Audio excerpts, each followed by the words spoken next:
देश 80वां स्वतंत्रता दिवस मना रहा है। 79 साल पूरे होने के बाद देश में देशभक्ति का माहौल बने, हर घर में तिरंगा लगे और पूरा देश एकता के सूत्र में बंध सके, उसके लिए पूरे देश भर में तिरंगा यात्राएं निकाली जा रही हैं। आज हिमाचल प्रदेश की राजधानी शिमला में भी तिरंगा यात्रा का आयोजन किया जा रहा है। वो तिरंगा जिसकी रक्षा के लिए अनेक रणबांकुरों ने अपना जीवन समर्पित कर दिया, अनेक वीरों ने, अनेक शूरों ने, अनेक माताओं ने, अनेक बहनों ने इस तिरंगे की रक्षा के लिए अपना समर्पण दिया है। और आज पूरा देश एकता के सूत्र में बंधते हुए इस तिरंगे की रक्षा के लिए देशभक्ति का माहौल घर घर में बने, हर घर के ऊपर तिरंगा लगे, उस दिशा में हम आगे बढ़ रहे हैं। और उसी कड़ी में आज तिरंगा यात्रा का आयोजन यहाँ किया जा रहा है। मानसून सत्र को लेकर जिस प्रकार का गतिरोध लगातार 2 सप्ताह से संसद के अंदर चल रहा है, विपक्ष का जो रवैया है बहुत निराशाजनक रहा है। बहुत सारे सांसद अपने अपने क्षेत्र की बात को रखना चाहते हैं, लेकिन क्योंकि कांग्रेस पार्टी और उसके जो सहयोगी दल हैं संसद नहीं चलने दे रहे, बावजूद इसके कि नीट को लेकर जो स्टूडेंट्स का धरना प्रदर्शन था वो समाप्त हो गया, लेकिन इसके बावजूद भी कांग्रेस के नेता, कांग्रेस पार्टी के जो प्रमुख राहुल गांधी और उनके जो सहयोगी हैं निरंतर ये प्रयास कर रहे हैं कि लोकसभा को बाधित रखा जाए, राज्यसभा को बाधित रखा जाए और किसी प्रकार का भी काम जो है संसद के अंदर नहीं हो पा रहा है, जिसके कारण बहुत सारे सांसद जो अपने क्षेत्र की समस्या रखना चाहते थे,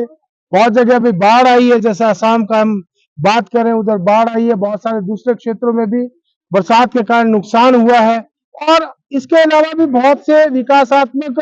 कार्यों को लेकर सभी सांसद अपने क्षेत्र की भी बात रखना चाहते हैं और विभिन्न समस्याओं का जिक्र भी पढ़ना चाहते हैं। बहुत सारे ऐसे बिल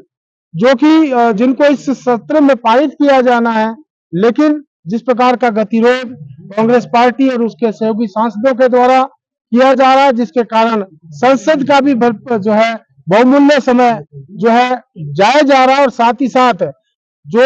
गाड़ी कमाई देश की जनता की जो संसद सत्र के ऊपर खर्च होती है वो भी निरर्थक जा रही है। मैं समझता हूं ये बहुत ही निंदनीय है। कांग्रेस पार्टी को और उनके सहयोगी दलों को चाहिए कि संसद को सुचारू रूप से चलने दें ताकि देश हित के जो मुद्दे हैं उनको संसद के अंदर उठाया जा सके। देखिए, जैसा रवैया कांग्रेस पार्टी का रहा है,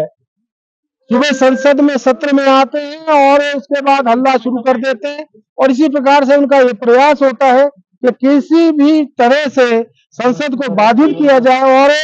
संसद की कार्यवाही को ना चलने दिया जाए। और ये क्रम लगातार पिछले 2 सप्ताह से चल रहा है। ये बात सही है, काम पूरी तरह से ठप पड़ा है और जैसा मैंने कहा कि जो गाड़ी कमाई जनता की, जिससे कि संसद सत्र के ऊपर जो खर्च होती है वो जाए जा रही है। भारत की स्वतंत्रता के 80 वर्ष पूरे हो रहे हैं और इस अवसर पर मैं जहां 15 अगस्त को स्वतंत्र दिवस हम बड़े उत्साह के साथ पूरे देश भर में मनाते हैं,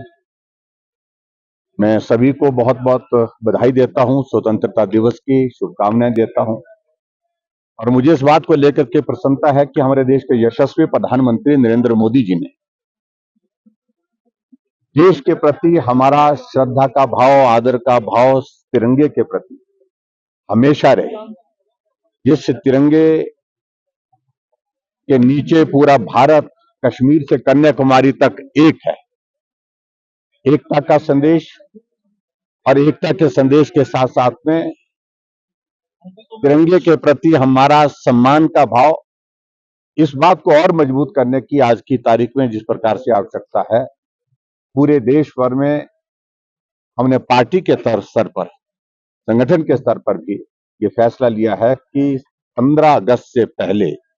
हम पूरे देश भर में हर जिला मुख्यालय, विधानसभा के स्तर पर तिरंगा यात्रा करेंगे भारत माता की जय के साथ तिरंगा यात्रा का कार्यक्रम पूरे देश भर में बहुत उत्साह के साथ भारतीय जनता पार्टी के सभी हम कार्यकर्ता कर रहे हैं। और उसके साथ हर घर तिरंगा, इस बात को भी सुनिश्चित कि हर घर में तिरंगा लगे, इसके लिए भी अभियान जो है वो हमारी पार्टी की ओर से, हमारी केंद्र की सरकार आदरणीय मोदी जी के नेतृत्व में उनके आदेश के मुताबिक हम कर रहे हैं। और मैं एक बार फिर से 15 अगस्त को 80 साल हमारे देश की स्वतंत्रता के होंगे, इस अवसर पे सभी को मैं बहुत बहुत स्वतंत्रता दिवस के अवसर के लिए बहुत शुभकामनाएं देता हूं। बहुत बहुत बधाई।